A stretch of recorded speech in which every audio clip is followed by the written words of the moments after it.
আমার মতো ছোট মানুষের কাছে সে সময় ডিজিএফআইয়ের কাছে প্রস্তাব এসেছিল, আপনারা কি চান, মন্ত্রিত্ব চান, দেশ পরিচালনা চান, সবকিছু দেওয়া হবে, শুধু শেখ হাসিনার নীতিতে আপনারা আসেন। সেই নীতি তো ছিল ৭২-এর সংবিধান, সেই নীতি নিয়ে আজকে কেন এখানে এত কথা বলা হচ্ছে?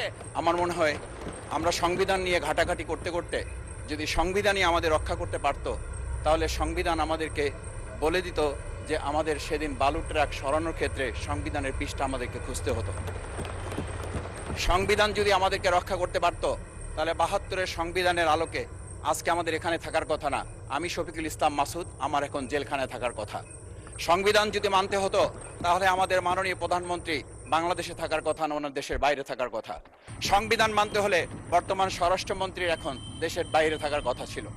সংবিধান মানতে হলে যে বাচ্চাদেরকে আজকে এখানে শিক্ষা দেওয়া হচ্ছে, দীক্ষা দেওয়া হচ্ছে, কিংবা তাদেরকে কোনো কোনো ক্ষেত্রে জাসদের সাথে তুলনা করা হচ্ছে, সেই বাচ্চাদের নিয়েই আমরা এই সরকার দলের লোকদেরকে, সরকার দলের সম্মানিত নেতৃবৃন্দকে আমরা চোখের পানিও ফেলতে দেখেছি।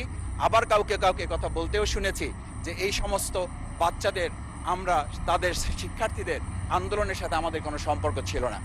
আমরা খুব লজ্জিত হই মাননীয় স্পিকার, আমাদের এই বর্তমান সময়ে আমরা যদি এটা খেয়াল করি যে আমাদের বাংলাদেশের এই বর্তমান প্রেক্ষাপটটা নতুন করে এখন যে গণভোটের যে আজকে ন্যায্যতা অন্যায্যতা, সাংবিধানিক পৃষ্ঠা, লাইন, অক্ষর, দাড়িকমা আমাদেরকে শেখানোর চেষ্টা করা হচ্ছে, যদি সেটা হতো তাহলে বাংলাদেশ জাতীয়তাবাদী দলের সম্মানিত মহাসচিব তিনি কয়েক হাজার পুলিশের বেষ্টনীর মাঝখানে একা একটা মোবাইল নিয়ে তাকে আমরা দাঁড়িয়ে থাকতে দেখেছি, তখন সংবিধান আমাদেরকে রক্ষা করতে পারে নাই।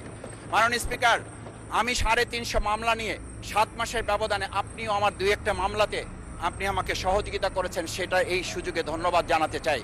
আমার ৩৫০ মামলা জামিন করতে ৭ মাস সময় লেগেছে, আমার বের হতে সময় লেগেছে ৪.৫ বছর।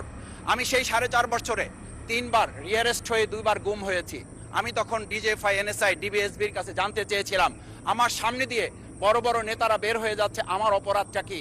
তখন বলেছিল তারা হুমকি না, হুমকি হচ্ছেন আপনারা। আমাদেরকে যখন শেখ হাসিনার শেষ সরকার নিষিদ্ধ করেছিল, তখন তারা ১৪ দল মিটিং করে বলেছিল এই জামাত শিবিরই হচ্ছে সবচেয়ে বড় সমস্যা, তাদেরকে নিষিদ্ধ করলে এই আন্দোলন থেমে যাবে। আজ একটা কথা পরিষ্কার বলতে চাই, এই গণভোট নিয়ে আমাদের মাথা ব্যথার মূল কারণ হচ্ছে এখানেই শেখ হাসিনা আমাদেরকে যথার্থ টার্গেটটা করেছিল। সেই টার্গেটের মূল লক্ষ্য ছিলাম আমরা। আমাদেরকে বলা হয়েছিল একটা গুলি করলে একটা সরে বাকিগুলো লড়ে না, সেই লড়ে না লোকগুলো ছিলাম আমরা মাননীয় স্পিকার, যার কারণে আমাদেরকে তারা ভয় পায়। আমরা এখন বর্তমান সময় ভিডিও দেখতে পাই যে শেখ হাসিনা বাইরে থেকে বলেছিল আমরা এই দলকে ভোট দিতে বললাম, আর সেই দল আমাদের সাথে আবার বিশ্বাসঘাতকতা করেছে। আমরা সেই শেখ হাসিনার বক্তব্য শোনার পর আমরা কাউকে আজকে এখানে বলতে শুনি নাই শেখ হাসিনার ওই বক্তব্য সঠিক নয়। এই মানুষ প্রতারিত হয়েছে, বেইমানি করা হয়েছে। আবার যদি গণভোট, জুলাই সনদ নিয়ে এই জাতির সাথে প্রতারণা করা হয়, তাহলে মূল্য দিতে হবে শুধু নয়, আবার আমাদেরকে ১৭ বছরের সেই জেল জুলুম, নিপীড়ন, গুম খুনের জায়গায় আমাদেরকে ফিরে যেতে হবে। আমি মনে করি পরিষ্কার বক্তব্য, গণভোটের প্রতি সমর্থন না জানিয়ে জুলাই সনদকে যদি আজকে ইগনোর করা হয়, তাহলে আমাদেরকে কিন্তু আবার সেই গুম খুনের আয়নাঘরের দিকে আমাদেরকে ধাবিত করা হবে। আমি মনে করি গণভোটের বিরোধিতা করার অর্থ হচ্ছে আমরা আয়নাঘরকে সমর্থন করতে চাই। গণভোটের বিরোধিতা করা মানে হচ্ছে ৭০% মানুষকে আমরা অন্যায্যভাবে তাদেরকে আবার ধিক্কার জানাতে চাই। আমি এখানে স্পষ্ট বলতে চাই, আপনারা যেমন ৫১% সমর্থন নিয়েছেন, ৭০% প্রায় জনগণ কিন্তু গণবিপ্লবের, গণভোটের পক্ষে তারা রায় দিয়েছে। আপনাদের চেয়ে সেই ৫১%-এর তুলনায় সেই ৭০% প্রায় গণভোটকে যদি আপনারা ইগনোর করেন, তাহলে আমি বলবো আমার বাউফল, আমার পটুয়াখালী শুধু নয়, গোটা বাংলাদেশ আবার জেগে উঠে গণভোটকে তারা কার্যকর করবে। ধন্যবাদ, আপনি ১ মিনিট পেয়েছেন। স্পিকার, আমি পরিষ্কার এইটার কথাটা এই জন্য বলছি, আজকে সংবিধানের লাইন ধরে ধরে যদি আমাদেরকে এই কথা জানতে হতো, তাহলে আমাদের নেতৃবৃন্দকে ফাঁসির মঞ্চে যেতে হতো না। আমার মতো ছোট মানুষের কাছে সে সময় ডিজিএফআইয়ের কাছে প্রস্তাব এসেছিল, আপনারা কি চান, মন্ত্রিত্ব চান, দেশ পরিচালনা চান, সবকিছু দেওয়া হবে, শুধু শেখ হাসিনার নীতিতে আপনারা আসেন। সেই নীতি তো ছিল ৭২-এর সংবিধান, সেই নীতি নিয়ে আজকে কেন এখানে এত কথা বলা হচ্ছে?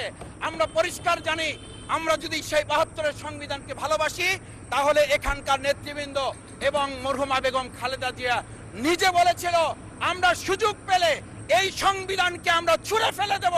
সেই সংবিধানের প্রতি আজকে বর্তমান সরকারি দলের কেন এত প্রেম জাগ্রত হয়েছে, এটা বাংলাদেশের মানুষের জানার অধিকার আছে।